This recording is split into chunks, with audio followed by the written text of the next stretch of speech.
எல்லாருக்கும் வணக்கம். அரட்டை ஸ்குவாட் அசம்பிள் ஆயிட்டோம். மட்டும் நானும் சிஎஸ்கே வர்சஸ் ஆர்சிபி முடிஞ்சது. சிஎஸ்கே வந்து காம்ப்ரஹென்சிவா தோத்துட்டாங்க. 4வது தடவை 4th consecutive loss. CSK fans வந்து very sad. But then reality என்ன அப்படின்னா they lost to better team. RCB மாதிரி ஒரு டீம் வந்து காம்ப்ரஹென்சிவா ஜெயிச்சாங்க. If you look back at the match, நம்ம சொல்லலாம் 200 அடிச்சிட்டோம். பாசிட்டிவ்ஸ் இருக்கு, will come back to that. But RCB beat CSK comprehensively. It is not about CSK losing. அது மட்டும் தான் ஒரு பாயிண்ட் பார்க்குறோம். But RCB played superior cricket and won. இன்னும் வந்து அவங்க இன்னும் கொஞ்சம் புஷ் பண்ணி இருந்திருக்கலாம். அந்த அளவுக்கு அவங்க ஃபுல் கேம்லாம் ஆடல. அப்படி இருந்தும் சிஎஸ்கே தோத்துருக்காங்க. 250 ஃபார் 3 ஃபர்ஸ்ட் பேட்டிங் பண்ணி 43 ரன்ஸ்ல ஜெயிச்சிருக்காங்க. 207 ஆல் அவுட் சிஎஸ்கே. மட்டும் என்ன நினைக்கிறேன் இந்த மேட்சை பத்தி? அதான் பவுலிங் வந்து no two ways about pathetic bowling. அதாவது இவரும் சொல்லிட்டாரு, ராய்டு எல்லாரும் சொன்னது என்னன்னா, தோனி இருக்கும் போது இதே பிளான் தான் போட்டுட்டு இருந்தாங்க. ஆனா தோனி வந்து ஒத்துக்க மாட்டாராம் இந்த மாதிரி வைடா போடுறது. அந்த வைடா போடுறது. அதாவது ஓவர்டன் இந்த சைடு நல்லா போட்டிருந்தாரு. அவரு வந்து ஒரு பிளானே இல்லாம அவரு வைடா கூட போடல. லைக் இருக்கிறதுலே வந்து அதாவது இந்த 6 சிட்டிங் ப்ராக்டிஸ் பண்றதுக்கு போட்ட மாதிரி இருந்துச்சு.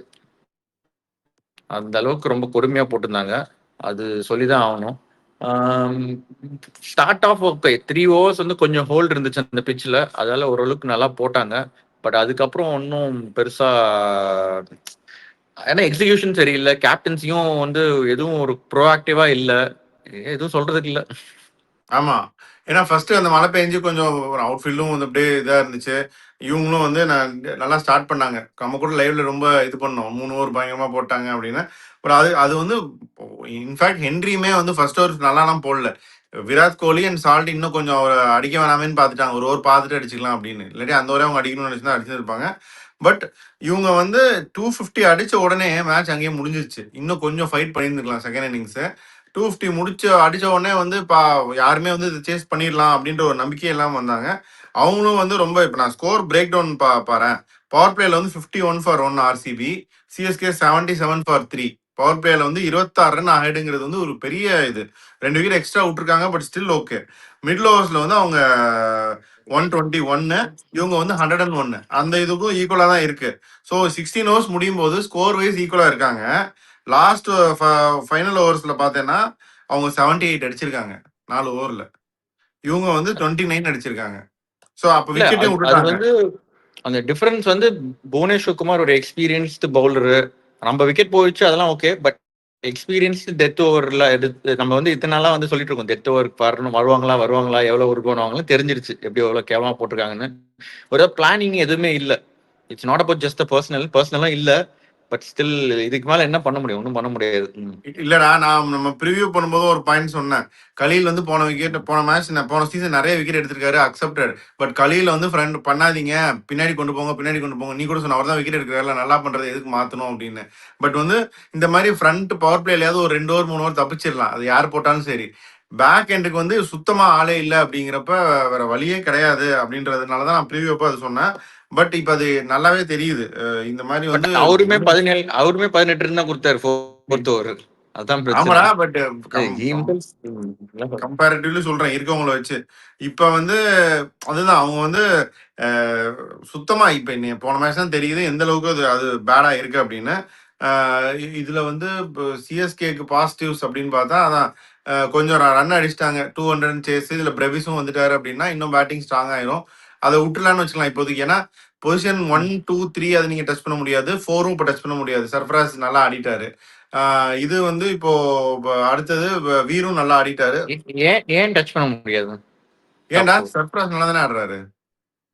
நான் சர்ஃப்ராஸ் சொல்லல. ஏன் சஞ்சு சாம்சன் ருத்துராஜ் என்ன பண்ணாங்க? இது இருக்கும் மாத்திரை ஒரு மேட்ச் அடிச்சாரு. அதாவது தேவையில்லாத ஆணி வந்து அந்த ஓப்பனிங் சேஞ்ச் பண்ணுது ஃபர்ஸ்ட். அதாவது ருத்துராஜ் வந்து நம்ம முன்னாடியே சொன்னதுதான், அவர் வந்து நீங்க கொஞ்சம் ஸ்விங் ஆச்சுன்னா அவர் ஸ்லிப்ல கொடுத்துட்டு போயிடுவாருங்க அப்படின்னு சொன்னோம். ஆனாலும் வந்து இல்ல, அது நாங்க வந்து ஓப்பனிங் தான் இருக்கும், தேவையில்லாத வந்து நாங்க இது பண்ணி சேஞ்ச் பண்ணதே வந்து தேவையில்லாத வேலைன்னு நினைக்கிறேன் நான். பட் அதனாலதான் வந்து ஐ திங்க் ப்ராப்ளம். அதாவது நம்ம வந்து நிறைய பேர் வந்து கார்த்திக் சர்மா வந்து இவ்வளவு காசு கொடுத்துட்டீங்க, அவர் அடிக்கல. பிரசாந்த் வீர் வந்து இவ்வளவு காசு கொடுத்துட்டீங்க, அவருக்கு பவுலிங் கொடுக்காம எதுக்கு யூஸ் பண்றீங்கன்னா, அவ்வளவு காசு கொடுத்தாங்களாம் விடுங்க. அவங்க வந்து நியூ பிளேயர்ஸ், அது வந்து மணி வந்து மேட்டர் கிடையாது. அவங்க வந்து எக்ஸ்பீரியன்ஸ் இல்லாத ஒரு ஆள். இவங்க தான் வந்து they should take the brunt of it. Sanju Samson, Ruturaj, அதாவது ஓப்பனிங் தான் இருக்கிறதுலே ஈஸின்னு கூட நம்ம சொல்றோம் ஐபிஎல்ல விளையாடுறது மிடில் ஆர்டரோட.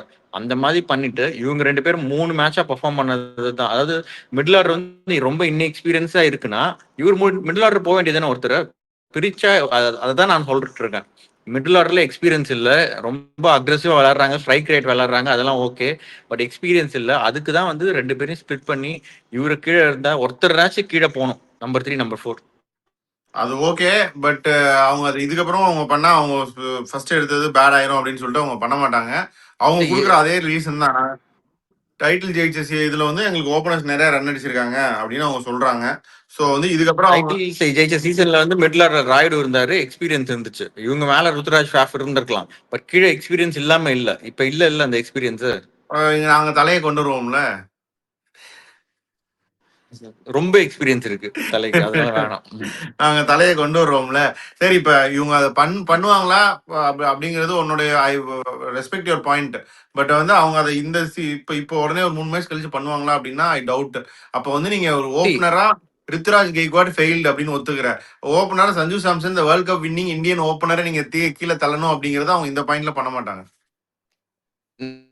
நான் என்ன சொல்றேன், சாம்சனும் வந்து அவர் அடிச்சது வந்து எப்பன்னா அபிஷேக் சர்மாவோட இருக்கும்போது அந்த அக்ரெசிவா விளையாடுறாரு அப்படின்னா, இங்க வந்து ருத்துராஜும் அக்ரெசிவா விளையாடாம மாத்திரை இருந்தா நல்லது தானே. அதே மாதிரி அவரும் வந்து என்ன தான் செய்வேன் அப்படின்ற மாதிரி தான் அபிஷேக் சர்மா மாதிரி தான் கிட்டத்தட்ட லைக் ஸ்டைல்லாம் விட்டுறேன், லைக் இன்டென்ட் அதெல்லாம் அந்த மாதிரி இருந்தாருன்னா he will play natural game. அது இன்னும் சூட் ஆகும்ன்றான் நான்.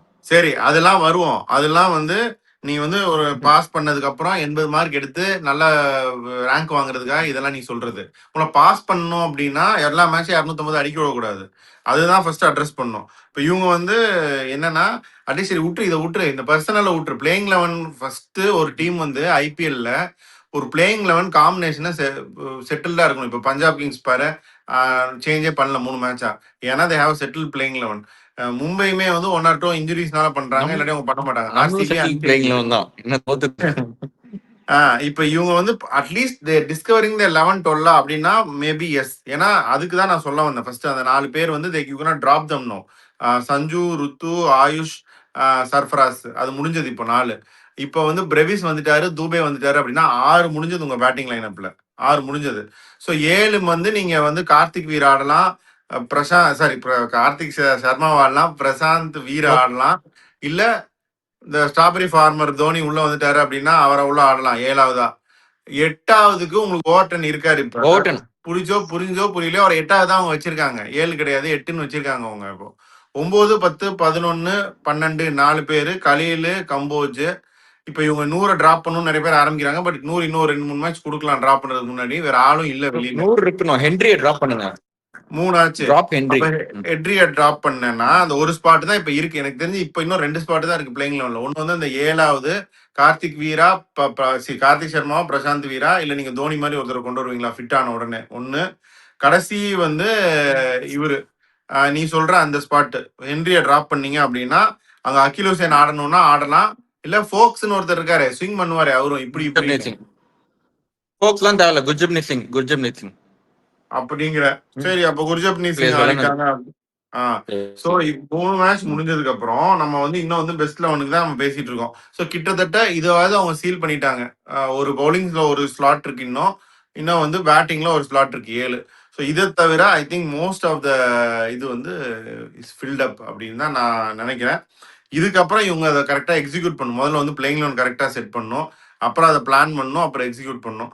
இவங்க வந்து இன்னும் பிளேயிங் லெவன் செட் பண்ணியாச்சா இல்லை, இதுக்கப்புறம் இவங்க பிளானிங் அந்த அளவுக்கு சிறப்பாக இருக்கிற மாதிரியும் தெரியல. ஏன் அப்படின்னா ஆர்சிபி வந்து இப்போ பார்த்தோம் ரொம்ப ஸ்லோவாக தான் போயிருக்காங்க. ஆனால் கடைசியில் வச்சு வெளுத்து விட்டாங்க, விக்கெட்டும் கையில் இருந்துச்சு. சின்னசாமி மாதிரி ஒரு வென்யூவில் நம்மளே பார்த்துருக்கோம் கண் கூட. சிஎஸ்கே தோத்த ஒரு மேட்ச்சு டெத்தில் எப்படி ரன்னை பிளண்டர் பண்ணி அந்த ஆல்பி மார்க்கில் ஒரு மேட்ச் ஜெயிச்சாரு. தோனியும் ராய்டுவும் வந்து இந்த இதே கோரி ஆண்டர்சன் வந்து ஒய்டி ஆக்கர் போடுறேன்னு வந்தார் இதே சின்னசாமியில். வந்து தோனியும் அம்பாதி ராய்டும் பிளண்டர் பண்ணி ஜெயிச்சாங்க ஒரு மேட்ச் இதே சின்னசாமியில். லாஸ்ட்ல CSK had no business winning that match. அப்படி வந்து இவங்களுக்கே தெரியுது. முன்னாடிலாம் வந்து நம்ம லாஸ்ட்ல வந்து ஃபர்ஸ்ட் ரன் அடிக்காட்டியும் கடைசியில வந்து wickets in hand blundered runs and won. RCB blundered runs yesterday wicket கையில வச்சுட்டு லாஸ்ட் 5-6 ஓவர்ஸ்ல பிளாஸ்ட் பண்ணி எடுத்துட்டாங்க. அப்படி இருக்கும்போது சேஸ்ல வந்து தேவையில்லாம நீங்க சஞ்சு சாம்சன் கெய்க்வாட்லாம் கொஞ்சம் விக்கெட் வச்சிருந்தீங்கன்னா கடைசியில நீங்க அந்த பிளண்டரை பண்ணியிருந்துருக்கலாம். பிளண்டர் பண்ணும்போது உங்களுக்கு 100 பேட்டிங் முடிச்சிட்டு இருக்காரு. பிளண்டர் பண்ணும்போது உங்களுக்கு இவர் பேட்டிங்க்கு வராரு. கம்போஜும் 100 பேட்டிங் பண்ணிட்டு இருக்காங்க அப்படின்னா அது very very unfortunate. Poor planning அப்படின்னு தான் சொல்ல முடியும். ஸோ பிளேயிங் லெவல்ல ஒரு இன்னும் அவங்க செட்டில் ஆகல. பிளானிங்கும் நீ சொன்ன மாதிரி ஒய்டி ஆக்கர் போடுறதுலாம் பிளானிங்கே இல்ல. இப்போ ஒய்டி ஆக்கர் போடுறது அப்படிங்கிற பிளான் எல்லாம் வந்து நம்ம காலேஜ் படிக்கும்போது பண்ண ஆரம்பிச்சாங்க. ஸோ அதை இன்னும் பண்ணிட்டு இருக்காங்க. ஸோ பிளேயிங் லெவலும் சரியா பண்ணல, பிளானிங்கும் சரியா பண்ணல அப்படின்னா அப்போ எக்ஸிக்யூட் பண்றதும் போராதான் முடியும் அப்படிங்கிறது தான் இவங்களோட இது. Better they learn and come out of it இந்த நெக்ஸ்ட் கேம். கொஞ்சம் ஆர்சிபிக்கு போகலாம். RCB did everything right, everything right அப்படின்னு தான் சொல்ல முடியும். ஏன்னா ஒரு 2-3 ஓவர் வாட்ச்ஃபுல்லாக ஸ்டார்ட் பண்ணாங்க. அது வந்து சிஎஸ்கே போலிங் போட்டாங்கன்றத விட கோலி சோஸ் நாட் ஹிட் தம், அவ்வளோதான். நான் அவர் நினைச்சா அடிப்பாரு, நான் உங்களை 3 ஓவர் அடிக்கலடா வெயிட் பண்ணுங்கடா அப்படின்னு வெயிட் பண்ணி அடிச்சாரு. சால்ட்டும் வந்து அதுக்கப்புறம் வந்து இது பண்ணாரு. படிக்கல் வந்து எக்ஸ்ட்ராடினரி ஃபார்ம்ல இருக்காரு. இப்போ என்ன சொல்றாங்கன்னா திலக் வர்மா மாதிரி ஒருத்தர் டிராப் பண்ணிட்டு படிக்கல் அந்த ஸ்பாட்டுக்கு இந்தியன் டீமுக்கு வரணுங்கிற அளவுக்கு படிக்கல் ஃபார்ம்ல இருக்காரு. ரஜத் பட்டிதரை வந்து சூரியகுமார் யாதவ் டிராப் பண்ணிட்டு அந்த பிளேஸ்க்கு அவர் வரணுங்கிற அளவுக்கு அவர் ஃபார்ம்ல இருக்காரு. டிம் டேவிட் வந்து வெளுத்து விட்டார் கடைசியில. அது வந்து ஒரு பிளான், இந்த வென்யூல இப்படிதான் பேட்டிங் பண்ணணும் அப்படின்றத அவங்க காமிச்சாங்க. 2-3 ஓவர் வாட்ச் பண்ணோம். அப்படியே கிராஜுவலா அந்த கிரசண்டோ பில்ட் பண்ணி கடைசியில வச்சு செய்யணும் அப்படிங்கறத அவங்க பிளான் பண்ணாங்க. நீ என்ன நினைக்கிற ஆர்சிபி பேட்டிங்கை பத்தி? ஆர்சிபி பேட்டிங் வந்து இனிஷியலா பிட்ச் ஹோல்ட் அப் ஆச்சு. பிளஸ் அவங்களுக்கு 2-3 பவுண்டரி வந்து அந்த அவுட் ஃபீல்ட் இதுவாக இருந்ததுனால தப்பிச்சிட்டோம் நம்ம. இல்லைனாலும் அவங்க ஸ்டார்ட் பண்ணது கொஞ்சம் கன்சர்வேட்டிவ் தான் ஸ்டார்ட் பண்ணாங்க. பட் அதுக்கப்புறம் 4th ஓவர்லேருந்து வச்சு வாங்கிட்டாங்க. அவங்க பவுலிங் ஆனால் எனக்கு ஒன்றும் பெருசாக ஃபேக்டரா இல்லை. லைக் இந்த பேட்டிங் லைனப் இவ்வளோ போரா நம்ம விளையாடி 200 அடிக்கிறது வந்து ஸ்டில் வந்து ஹேசல்வுட் வரலன்னா கொஞ்சம் கஷ்டம் தான். டேய் நம்ம லைவ்லயே பேசணுமே, அவங்க வந்து ஃபுல்லா புஷ் பண்ணவே இல்லடா நேத்திக்கு. நிறைய ட்ரை பண்ணாங்க. க்ரூனலுக்குலாம் இன்னொரு ஓவர் எக்ஸ்ட்ரா தேவையில்லாம கொடுத்தாங்க. இல்ல பட் சி எல்லாரும் 5 பால் இப்ப ஷெப்பர்ட் போட்டிருந்தா ஷெப்பர்ட் பவுலிங் வச்சு நம்ம போக முடியாது. அவங்க இதுல வந்து இப்போதைக்கு புவனேஸ்வர் குமார் மட்டும் தான் நல்லா போடுறாரு. They missing 2 bowlers from last year. இது யாஷ் தயல் அண்ட் ஹேசல்வுட். அது இல்லாம பவுலிங் வந்து வீக். என்னதான் இருந்தாலும் சிஎஸ்கே வந்து பேட்டிங் வந்து பவர் பிளேல 74 அடிச்சிட்டாங்க. ஓகே, அதுக்கப்புறமும் கண்டினியூ பண்ண விட்டது வந்து கொஞ்சம் பவுலிங் லைனா வீக்கா தான் இருக்கு அவங்களுக்கு. நம்ம டீமோட கம்பேர் பண்ணல. நம்ம டீமோட கம்பேர் பண்ணா அது பயங்கரமான பவுலிங் லைன் இப்போதைக்கு. பட் டஃபி வந்து விக்கெட் எடுத்தாரு, okay. But going for runs. Death ஓவர்ஸ்ல போடுறதுக்கு வந்து அபிநந்தன் சிங், புவனேஸ்வர் குமார் நல்லா போடுறாரு, ஓகே. பட் இன்னும் 2 ஒருத்தர் போடுறதுக்கு இன்னொரு இருந்தா பெட்டரா இருக்கும் அவங்களுக்கு. ஹேசல்வுட் வந்தாலும் ஷெப்பர்டையும் அவங்களுடைய பெஸ்ட் பவுலரே இன்னும் வரலையே. ஷெப்பர்டையும் டஃபியும் வெளியே உட்கார வச்சுட்டு இல்ல அதுதான் சொல்றேன். ஷெப்பர்டு டஃபி 2 பேரையும் வெளியே உட்கார வச்சுட்டு பேட்டிங் பிடிச்சாங்கன்னா ஷெப்பர்ட் தேவைப்பட்டாருன்னா உள்ள வரணும், இல்லைன்னா டஃபி அவங்க யூஸ் பண்ணாங்கன்னா பெட்டரா இருக்கும். அந்த மாதிரி கொஞ்சம் ஃபிளெக்சிபிளா ஹேசல்வுட் வந்தாங்கன்னா it will be better for them. 2 பேரையும் விளையாடுற மாதிரி ஹேசல்வுட் அண்ட் டஃபி விளையாட முடியுமா சில மேட்சஸ் அப்படின்னு பார்க்கணும். அது நல்ல பாயிண்ட். பட் வேற யார் அந்த 4th ஃபாரினரா இன்னொரு எக்ஸ்ட்ரா யார் ஆடுவா அப்போ அந்த ஸ்பாட்ல? இல்ல like literally salt, Tim David, Hazlewood அப்படிங்கிற. ஓகே. அப்ப வெங்கடேஷ் ஐயர் உள்ள வருவாருங்கிற. என் தலைவன் வெங்கடேஷ் ஐயர் உள்ள வராரா? இல்ல அதெல்லாம் நான் அதெல்லாம் சொல்லல. நான் இப்ப வந்து இதே மேட்ச் ஷெப்பர்டுக்கு பதிலு உள்ள சுயாஷ் சர்மா வச்சிருங்க. ஷெப்பர்டையும் வெளியே உட்கார வைங்க, டஃபியும் உட்கார வைங்க. பேட்டிங் ஃபர்ஸ்ட் பிடிச்சா பேட்டிங் தேவைப்பட்டுச்சுன்னா டஃபியை சாக்ரிஃபைஸ் பண்ணிட்டு ஷெப்பர்டை கொண்டு வாங்க. அப்படி ஷெப்பர்டை கொண்டு வரலன்னா டஃபியை வந்து இம்பாக்ட் சப்பா கொண்டு வந்தீங்கன்னா பவுலிங் இன்க்ரீஸ் ஆகும். ஷெப்பர்டை வந்து பேட்டிங் வந்து உங்களுக்கு டிம் டேவிடுக்கு அப்புறம், ஜிதேஷ் சர்மாக்கு அப்புறம், ப்ரொமோஷன் கிடைக்குங்கிறப்ப அதான் அந்த மாதிரி வச்சுட்டு பண்ணலாம். ஃபிளெக்சிபிளா இருந்தா அவங்க பவுலிங் இன்னும் பயங்கரமா மேசிவா இம்ப்ரூவ் ஆகும். ஓகே, ஸோ அது ஒரு suggestion. Okay, but end of the day அவங்களுடைய பெஸ்ட் பவுலர் நேற்று விளையாடல ஹேசல்வுட். அதுக்கப்புறம் அப்போ நேற்று அவர் விளையாடின்னு தான் தெரியும் இவங்க 70 ரன் அடிச்சிருப்பாங்களா பவர் பிளே அப்படின்னு. But then still they manage to win convincingly. So RCB right on track, most of their boxes ticked. நீ கொடுக்குறது ஒரு வேல்யூ சஜஷன் தான், அவங்க டீம் இன்னும் ஸ்ட்ராங் ஆகும். வேணா இன்னொரு பவுலரையும் எடுத்துட்டு போனாங்க அப்படின்னா ஓகே. அப்படி பண்ணா கணக்கு இடிக்குதேடா. இதே டீம் தான் இப்ப பேட்டிங் பண்ணாங்கல்ல, ஷெப்பர்ட் 11ல இருந்தாருல. ஷெப்பர்ட வெளியே உட்கார வைங்க. அப்ப இன்னொருத்தர் வெளியே யார் உள்ள உட்கார வச்சு வருவாங்க? டஃபியும் வெளியே. அப்ப 2 பேர் சுயாஷ் உள்ள சர்மா உள்ள வரணும்ல? ஏற்கனவே இருப்பாரு. ஆமா, இன்னொருத்தரும் உள்ள வரணும்ல?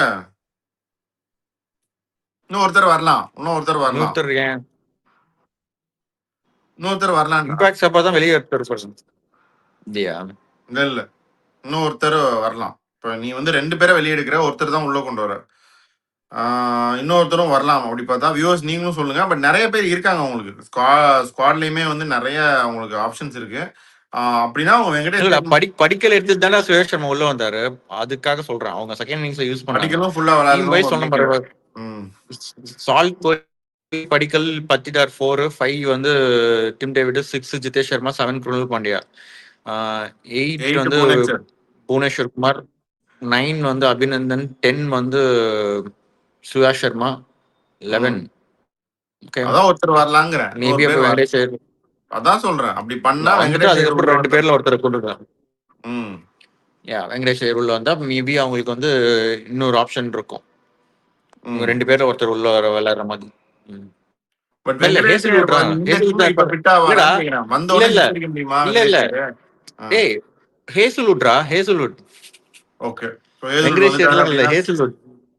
வந்துட்டாருன்னா அதான் ஷெப்பர்டா, அதான் ஸ்ட்ரெயிட்டாவே ஷெப்பர்டா டஃபியா அவ்வளவுதான். ஓகே.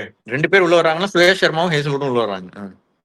பட் அது நல்ல கால் தான். அவங்க இன்னும் ஒரு வேற லெவலுக்கு போலாம் அப்படி பண்ணாங்கன்னா. பண்ணுவாங்க, கண்டிப்பா பண்ணுவாங்க.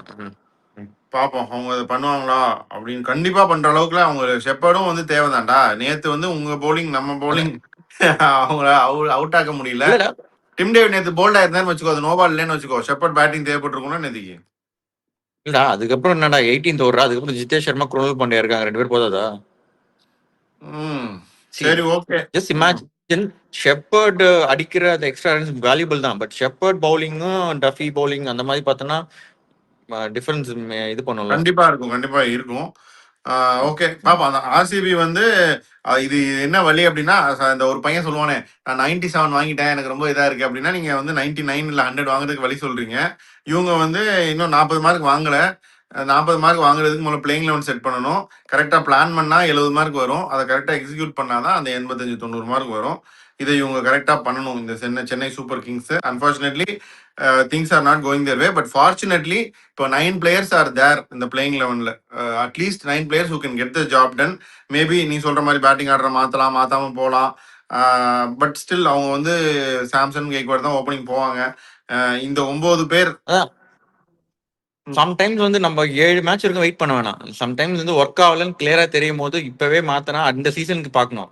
நான் 7 மேட்ச் வரைக்கும் தோத்துட்டு அதுக்கப்புறம் மாத்துறேன்றது தேவையில்லாத இது. இப்போ வந்து மாத்திதான் ஆகணும். அது வந்து ருத்ராஜ் வந்து மாத்திரே சர்வராஜ் கான் என்ன ஆக்சுவலா கேட்டா ருத்ராஜ் நம்பர் 4 அட்லீஸ்ட் 9 இல்ல பீப்புள் என்ன நவ் கேட்டா ஆர். I will place Ruturaj at number 4, Sarfaraz number 3 வரட்டும். நம்ம அக்ரெசிவா பவர் பிளே யூட்டிலைஸ் பண்ணுவோம். அதுக்கப்புறம் ருத்ராஜ் வந்து விளையாட்டும். அது இன்னும் பெட்டரா இருக்கும் என்ன கேட்டா. சரி பாப்போம் அவங்க என்ன அதை பண்றாங்களா இல்லையா அப்படின்னு வெயிட் பண்ணி தான் பார்க்கணும். இன்னும் 2-3 மேட்ச் இப்படி போனா ருத்ராஜ் அதுக்கப்புறம் நம்பர் 6, அதுக்கப்புறம் டீம் ஓட்டு தூக்கும். கார்த்திக் சர்மா வந்து நேத்தே சொன்னேன் லைவ்லயும், அவர் இன்னும் இம்ப்ரூவ் பண்ணும். நிறைய பேர் ரேட் பண்றாங்க. That's all fine. நான் பார்த்த வரைக்கும் லைவ்ல வந்து அவர் அந்த லப்பர் பந்து கெத்து மாதிரி வந்து உள்ள காலை போட்டு டென்னிஸ் பால் விளையாடுற மாதிரி சுத்திட்டு இருக்காரு. இன்னும் கொஞ்சம் அவர் I don't know where is going wrong. He needs to improve. அவருக்கு இன்னும் சான்ஸ் கிடைச்சா not many people be fortunate. கிடைக்கிறது கஷ்டம். இப்போ பிரவிஸ் வந்துட்டாருன்னா அவர்தான் 3 மேட்ச் சான்ஸ் 3 மேட்ச் கிடைச்சது. Unfortunately good not capitalise. அப்படிங்கிறப்ப ஐபிஎல் லெவல்ல எல்லாம் வந்து every game is vital. So அதை அவர் பண்றாரான்னு பார்ப்போம். இப்போ பிரேவிஸ் வந்துட்டாரா நெக்ஸ்ட் மேட்ச் மேபி அவர் தான் கொண்டு வருவாங்க. இதுக்கப்புறம் இன்னும் தலையும் வந்து வெயிட்டிங்க. அதையும் கொஞ்சம் மைண்ட்ல வச்சுக்கோங்க. அது ஒரு என்ட்ரி இருக்கு இன்னைக்கு இந்த வாட்டி. அதுக்கும் வந்து யார் அகாமடேட் பண்ணுவாங்க அப்படின்னு நம்ம பார்க்கணும். இதுல நிறைய பேர் ஊர்வில் பட்டேல்னு சொல்றாங்க நம்ம ஃபேன்ஸ் எல்லாரும். பட் அதையும் இப்போ வாய்ப்பு இப்போ இருக்கிற சுச்சுவேஷன்ல எங்க அகாமடேட் பண்றது? ஏன்னா பேட்டிங் வந்து இப்போ ப்ராப்ளம் இல்லை. 200 ரன் அடிக்கிறோம்.